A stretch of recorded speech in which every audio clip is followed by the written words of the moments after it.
Hello, today I wanted to show off some of my Pocket Everyman poetry collection and also to set a few reading assignments for the upcoming Poetry Appreciation Masterclasses. So this is what the Pocket Poets Everyman series looks like, and I'm a little bit obsessed with collecting these.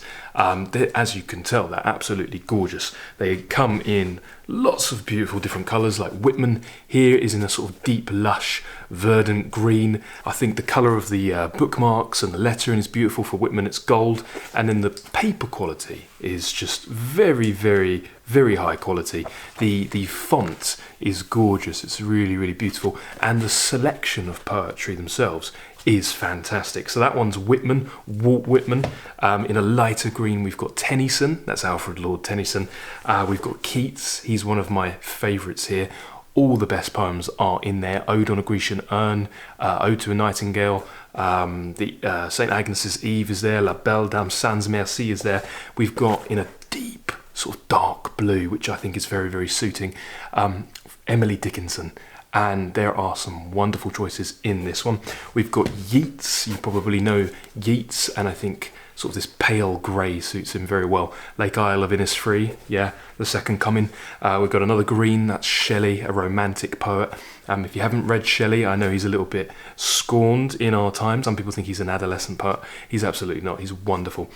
We've got Browning, Robert Browning. In fact, not just Robert Browning, but his wife, Elizabeth Barrett Browning as well. He's a pioneer in Victorian literature of the dramatic monologue form. You probably already know My Last Duchess. He's got many better monologues than that one. I've got a little bit of Pushkin because obviously we're reading Anna Karenina in the Hardcore Literature Book Club at the moment, and if you want to get to know Tolstoy, you should somewhat get to know Pushkin, literary predecessor. And we've got, in a very suiting, I don't know if this is a sort of, is this a red or a purple? Byron, Lord Byron, one of the most famous poets in his lifetime, complete international celebrity. We've got Rilke, Rainer Maria Rilke, in a nice pink. I've done a podcast on Rilke, life lessons learned from Letters to a Young Poet. Rilke is just full of great advice, not just for artists and writers and poets, but just for anybody. He's a real guiding light. I consider him like Aristotle and Viktor Frankl in that sense. Of course, in another blue, again, very suitable, we've got Blake, a nice blue bookmark. These are all like super affordable, and what I love about the Pocket Poets series from Everyman is, well, firstly, they fit in your pocket, so you absolutely can take them around everywhere. They're beautiful just to hold, you know, they're like the wine vintage of the book world.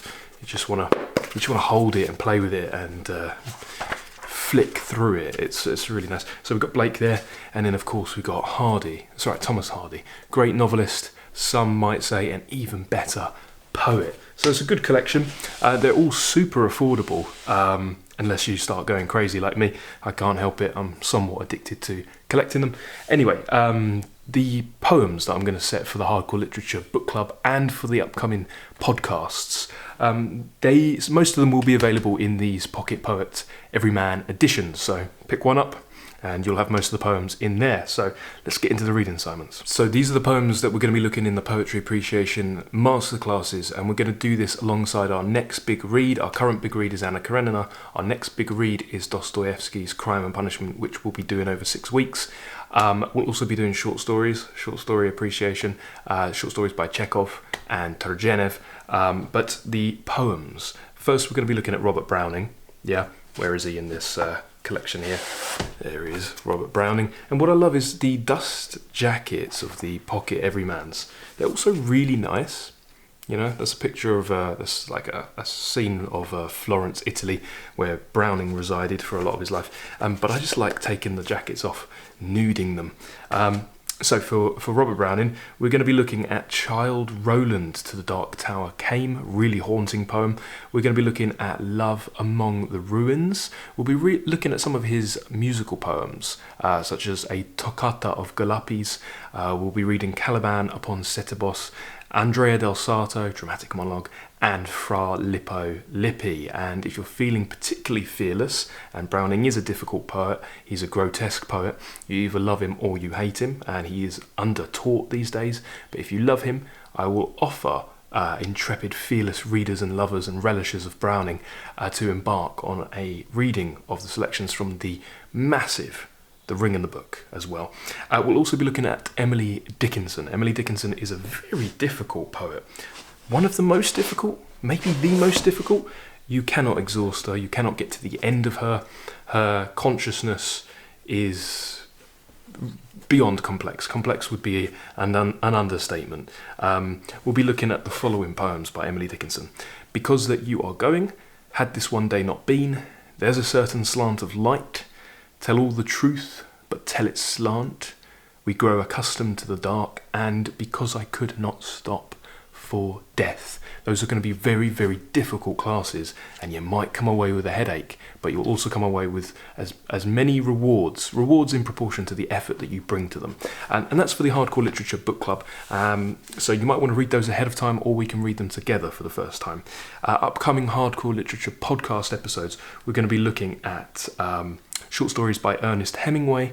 We'll also be looking at poems by Alfred Lord Tennyson. Where's Tennyson?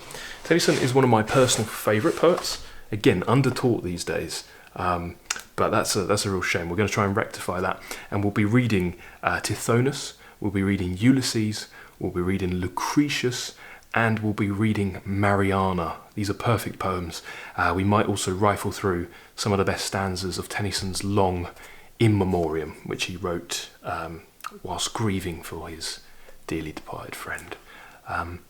So yeah, anyway, I hope to see you in the book club. I hope to see you playing along, reading along, relishing, and we'll suck the marrow out of these great poems. And that is my Everyman collection.